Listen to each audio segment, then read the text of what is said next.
TJeiro, mais um vídeo aqui, mais um vídeo resolvendo questões de processo civil. Impedimento de suspeição, tema extremamente relevante para a sua prova de escrevente. Na descrição desse vídeo eu vou deixar dois links. Um é para um vídeo onde eu mostro como estudar processo civil para quem está começando do zero. E o outro link é de um vídeo onde eu mostro quais são os temas mais cobrados dentro de processo civil para a prova de escrevente do TJSP, tá bom? Já deixa o seu like, se inscreve no canal e vamos para cima. Vamos começar já com 5 pontos aqui muito importantes para você que vai ter contato agora com esse assunto. Você precisa entender que o impedimento, ele é objetivo, tá bom? São hipóteses objetivas, tá? É taxativo, é aquilo que está lá no 144.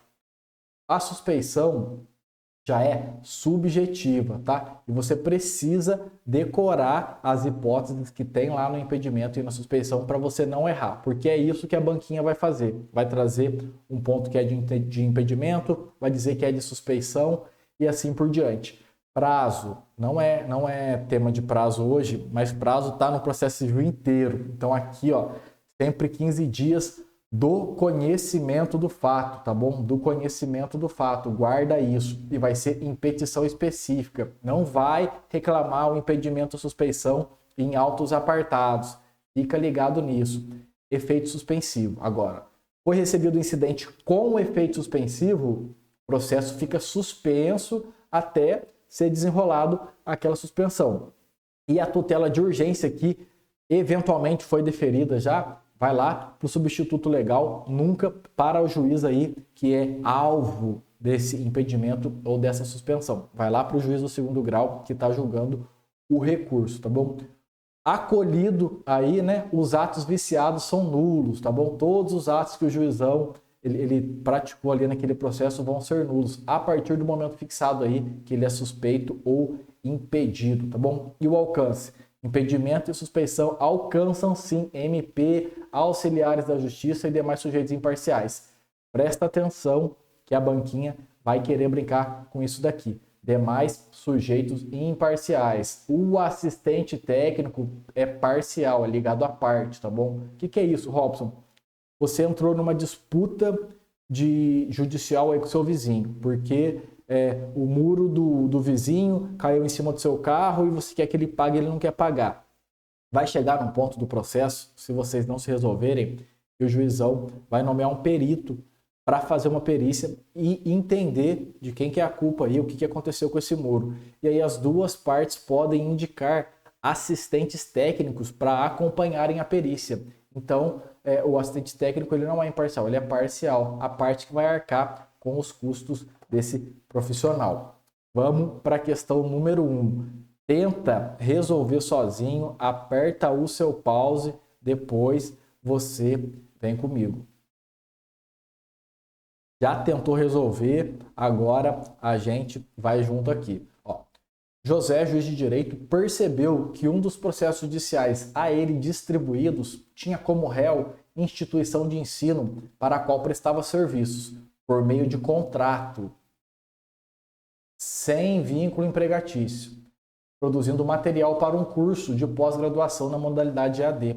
Acerca do caso hipotético, pode-se afirmar corretamente que José, juiz de direito, é suspeito, não podendo atuar no processo. Será que é um caso de suspeição? Ele presta serviço para essa instituição por meio de contrato sem vínculo empregatício, hein? É suspeito, devendo a parte, no prazo de 15 dias, a partir do conhecimento do fato, apresentar exceção de suspeição, sob pena de preclusão. A gente acabou de ver que o prazo é de 15 dias. É impedido, devendo a parte, no prazo de 5 dias. Mais uma vez, não vou nem continuar lendo, tá? Já viu que está errado? É impedido, sendo-lhe vedado exercer as suas funções no processo. E aí? É impedimento ou suspeição? Alternativa E. Poderá atuar livremente no processo, pois não possui relação de emprego com a instituição de ensino. Tá falando isso porque aqui diz que ele não tem vínculo empregatício, tá bom? É por meio de contrato. E aí, será que é a alternativa letra E? Vamos aqui analisar uma por uma agora. Qual que é o erro da alternativa A, tá bom? O erro é quando diz que é um caso de suspeição, não é caso de impedimento, e tá aqui no inciso 7, tá? Há impedimento do juiz quando figure como parte instituição de ensino com a qual tenha relação de emprego ou decorrente de contrato de prestação de serviço. É isso, gente, é isso, tá? Ele percebeu que um dos processos judiciais dele, tá bom? Tinha uma das partes que a parte ré era a instituição de ensino que ele prestava serviço. E aqui, ó, decorrente de contrato de prestação de serviço. Então não se fala em suspeição, é impedimento. Qual que é o erro da B? O erro da B são duas coisas. Quando ele diz que é suspeito e não é suspeito, é impedimento. E não são 5 dias, são 15 dias, beleza? Alternativa C, erra no prazo e erra quando diz que a parte tem que apresentar exceção de suspeição, tá bom? Ele acerta aqui no impedimento, isso ele acertou, mas ele erra no prazo. São 15 dias e não são 5. O que é que diz o 146? A contar do conhecimento do fato, a parte alegará impedimento ou suspeição em petição específica, tá bom? Em petição específica. Não é exceção de suspeição. Alternativa D é o nosso gabarito, trouxe aqui o inciso 7 do artigo 144. E a alternativa E, o erro, diz que ele não possui relação de emprego. Errado, tá bom? Errado. A falta de vínculo empregatício não afeta o impedimento, nesse caso aqui. O contrato já basta. Vamos para a questão número 2. Aperta o seu pause e tenta resolver sozinho. Já tentou resolver sozinho, agora é comigo. Vamos lá. Elis propõe ação de rescisão contratual em face de Flores S.A., distribuída à segunda vara civil de Catanduva, da qual João é juiz titular. Elis aqui é uma parte e João é o juiz. Elis descobre que João é sócio da Flores S.A. e 2 dias depois, alega impedimento em petição específica. O incidente é distribuído e o relator declara recebê-lo com efeito suspensivo. Vamos lá, com efeito suspensivo. É correto afirmar que o que é que aconteceu? Elis entrou com uma ação de rescisão contratual contra Flores S.A., tá bom? Quando ela descobriu que o juiz é sócio, ela alegou esse impedimento em petição específica. Foi distribuído e o relator recebeu com um efeito suspensivo. O que diz cada alternativa? Alternativa A, o processo será suspenso, podendo João, todavia, determinar a realização de atos urgentes, a fim de evitar dano irreparável. Será que o processo suspenso, o João ainda pode determinar a realização de atos urgentes? Alternativa B, o processo permanecerá suspenso até o julgamento do incidente. Interrogação aqui. Alternativa C, o processo poderá ser suspenso pelo prazo máximo de 1 ano, após o qual João dará prosseguimento. Negativo, isso aqui já está errado de ponta a ponta. Alternativa D, os atos processuais poderão ser praticados mesmo com a suspensão do processo, não sendo permitido, no entanto, proferir decisões de mérito. Olha a banquinha sendo maldosa com a gente aqui. E alternativa E, caso seja reconhecido o impedimento, considerando que João não poderia ter autuado no caso, o processo será extinto sem julgamento de mérito. Será que a solução aqui é extinguir o processo? Vamos analisar aqui alternativa por alternativa. Qual que é o erro da alternativa A? O erro aqui é o seguinte, a tutela de urgência ela vai para o substituto legal, como a gente viu lá no nosso segundo slide, e não para o juiz arguido, tá bom? Então, se tiver alguma determinação, algum ato urgente, não vai ser o João que vai tomar conta disso daí, vai ser lá o juiz lá do relator. Alternativa B, que é o nosso gabarito, tá bom? Trouxe aqui a literalidade do artigo 146, aqui parágrafo 2º. Distribuído o incidente, o relator deverá declarar os seus efeitos, sendo que, se o incidente for recebido com efeito suspensivo, que é o nosso caso, o processo permanecerá suspenso até o julgamento do incidente. Qual que é o erro da alternativa C? O processo poderá ser suspenso pelo prazo máximo de 1 ano. De onde que eles tiraram de 1 ano? Não há prazo de 1 ano, tá bom? A suspensão vai durar até o julgamento. Qual que é o erro da alternativa D? Com o efeito suspensivo, o processo fica parado. Só a tutela de urgência, que é perante lá o juiz substituto, que vai ser tocada para frente aí. E a alternativa E, o erro está aqui quando diz que vai ser extinto sem julgamento de mérito. Não há extinção nesse caso aqui, tá bom? Vai ser remetido o processo para o juiz substituto e vai aí anular os atos viciados, tá? Conforme a gente viu lá no segundo slide. Questão número 3. Agora aperta o seu pause mais uma vez e tenta resolver sozinho.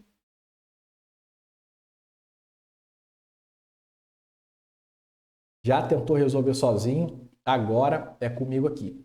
Manuel propôs ação de reparação de danos em face de Afonso, distribuída à quinta vara cível de Montes Claros.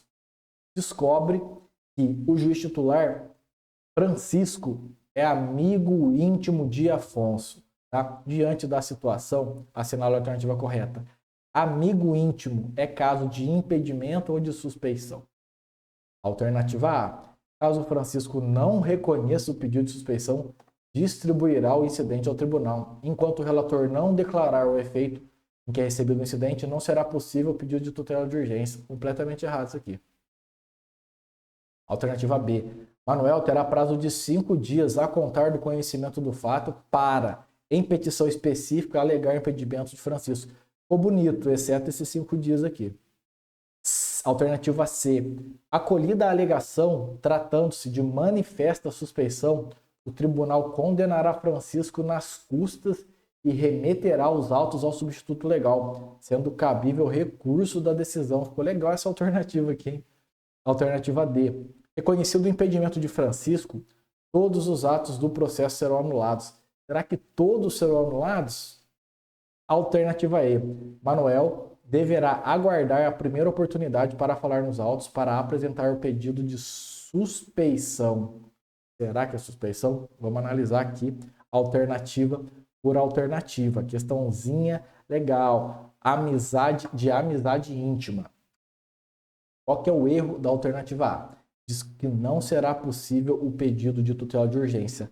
A tutela de urgência continua possível, tá bom? Só que vai ser lá perante o substituto legal do juizão aqui. A alternativa B diz aqui que o prazo é de 5 dias. A gente já viu que não é de 5 dias e sim de 15. E também o erro está quando diz que é caso de impedimento. E não é impedimento, é suspeição. Inciso 1 aqui do 145. Amigo ou íntimo ou inimigo de qualquer das partes ou seu advogado. Alternativa C, o nosso gabarito, muito interessante essa alternativa, traz aqui o artigo 146, parágrafo 5º, tá? Acolhida a alegação, tratando-se de manifesta suspeição, o tribunal condenará Francisco nas custas e remeterá os autos ao substituto legal, sendo cabível recurso da decisão. Veja o que diz o artigo 146, parágrafo 5º. Alternativa D. Qual que é o erro? O erro aqui da D é quando ele diz que é caso de impedimento. Não é impedimento, é suspeição, tá bom? E anulam-se somente os atos viciados, não todos os atos do processo. Alternativa E, tá bom? Qual que é o erro? Diz que Manuel deverá aguardar a primeira oportunidade de falar dos autos. Negativo, ele não vai aguardar a primeira oportunidade. Ele tem 15 dias a contar do conhecimento do fato, tá bom? Mesmo se não for a vez dele falar nos autos, ele vai peticionar lá e vai levantar esse impedimento aí, essa suspeição aqui no caso dessa questão. Antes de continuar, eu quero te mostrar o nosso materialzinho de lei seca e o nosso material de questões inéditas de processo civil. Aqui, veja bem, tem de todas as leis do TJ São Paulo. Tudo marcadinho, com estrelinha, artigo que é cobrado frequentemente em provas, com marcação de atenção às alterações recentes, checkbox e um quadro aqui na lateral para você marcar. Tá? Olha só, vamos estudar hoje impedimento e suspeição. Cliquei, já caí aqui em impedimento e suspeição. tudo que é importante, destacado. Se você quiser imprimir, fica melhor ainda. Robson, já fiz a minha leitura de lei seca, quero resolver questões inéditas de processo civil. Tá na mão, tem aqui, vai clicar aqui, impedimento e suspeição. Tem as questões no mesmo padrão da VUNESP, com gabarito comentado aqui. Não vou deixar você ver para você não saber a resposta já, tá bom? Esse materialzinho, o link tá aqui na descrição e você vai pegar ele num precinho muito bom, muito bom. Tenho certeza absoluta que vai te ajudar aí na sua empreitada, nessa luta aí para ser aprovado para o TJ São Paulo. Continuando agora, a questão número 4. Tenta resolver e volta aqui comigo. Mariana propõe ação de indenização em face de Kleber, motorista de app, na 5ª Vara Civil de Santa Madalena, cujo chefe de secretaria era amigo íntimo de Kleber.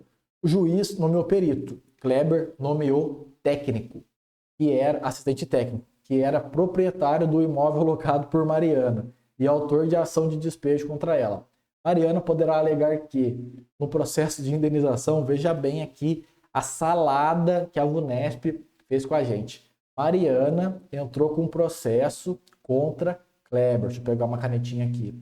Mariana contra Kleber. Caiu lá na 5ª Vara Civil. O chefe da 5ª Vara Civil é amigo íntimo de Kleber. O chefe lá, tá?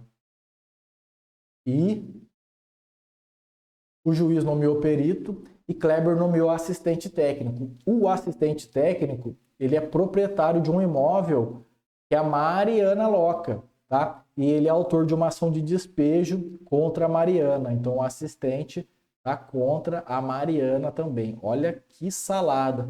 Ah, isso daí é exemplo de questão. Mas acontece, viu? Acontece na vida real. Vamos ver o que diz a alternativa A. O chefe de secretaria é impedido. Será que é um caso de impedimento?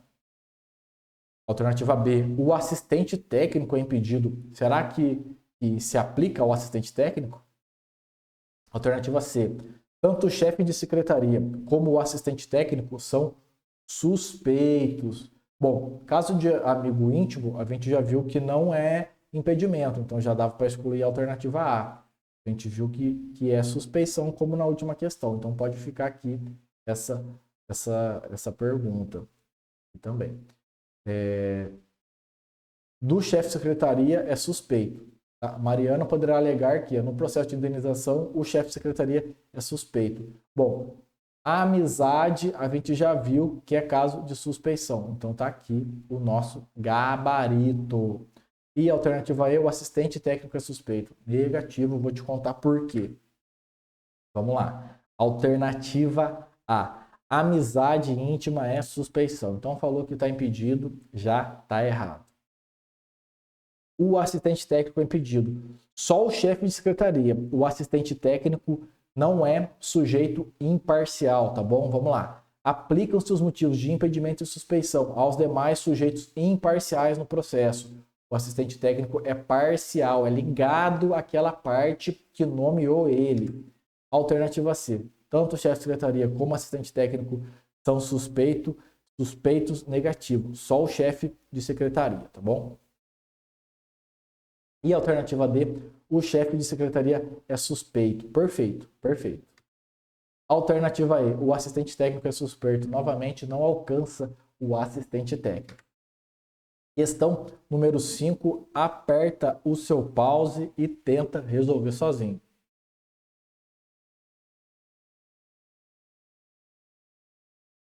Já tentou? Vamos comigo agora. Marcelo, juiz de direito, declarou-se suspeito por motivo de foro íntimo ao receber um processo. O advogado da parte contrária pretende recorrer, alegando que o juiz deveria justificar sua decisão. Essa alegação de que o juiz tem que justificar sua decisão quando ele se declara suspeito por motivo de foro íntimo, ela é o quê? Vamos lá. É procedente? Alternativa A, procedente, pois o juiz tem o dever de justificar a sua suspeição. Será que ele tem esse dever?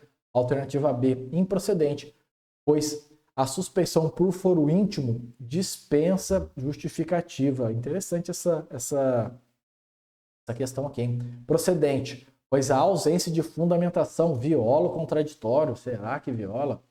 Alternativa D, procedente, pois o juiz não pode se declarar suspeito por foro íntimo. Lógico que pode, né, meu amigo? Improcedente, pois a suspeição só pode ser arguida pelas partes. Será que somente pelas partes? Essa aqui já tá fácil, hein?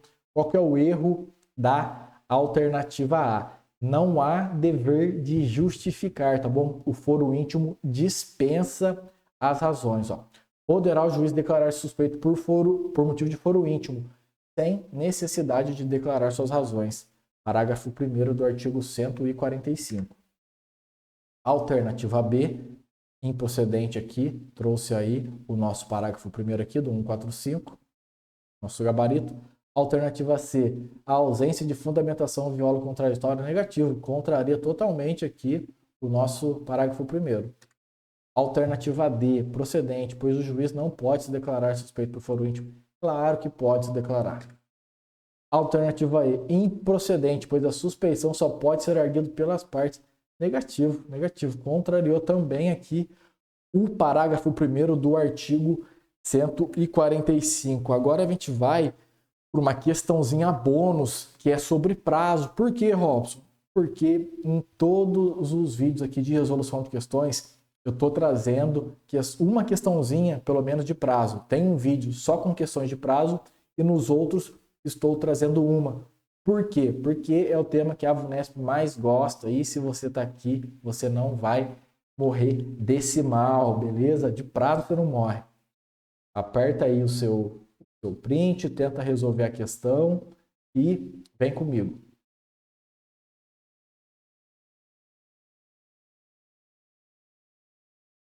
Já deu tempo de tentar resolver. Vamos lá. Vencido o prazo, sem que a parte tenha cumprido o ato processual que deveria realizar, o que é que acontece? Poderá ser prorrogado a pedido, se tratar de prazo peremptório. Será? Alternativa B. Fica a salvo de extinção, se a parte provar que não realizou por justa causa. Perdeu o prazo por justa causa. Tem um motivo ali extremamente relevante. Alternativa C. Extingue-se por meio de declaração judicial o direito de praticar o ato. Será que extingue-se? Alternativa D. Poderá ser praticado caso se trate de medida de urgência. Aqui pode fazer o cara pensar um pouco, hein? E alternativa E. As custas ficarão a cargo da parte que deu causa à preclusão. Vamos lá. Qual que é o erro da alternativa A? Que poderá ser prorrogado a pedido se tratar de prazo peremptório. Prazo peremptório, por definição, não admite alteração pela vontade das partes, beleza? Alternativa B é o nosso gabarito. A justa causa aqui afasta aí a preclusão temporal. Alternativa C, extingue-se por meio de declaração judicial. A preclusão ela é automática daí, tá bom? Independe da declaração do nobre juizão. A alternativa D, tá? Diz que poderá ser praticado caso se trate de medida de urgência. A única hipótese que afasta a extinção é a justa causa, não a urgência. E a alternativa E, para a gente fechar, está errado aqui quando diz que as custas ficarão a cargo da parte que deu causa à preclusão. Negativo. A consequência é a extinção do direito, tá? Conforme o artigo 223. Decorrido o prazo, extingue-se o direito de praticar ou emendar o ato processual. Extingue-se o direito, tá? Independente de declaração judicial, ficando assegurado, porém, a parte provar que não realizou por justa causa. TJoteiro, para hoje era isso. Se inscreve no canal, deixa o seu like, que me ajuda pra caramba, deixa o seu hype. Tamo junto, até o próximo vídeo.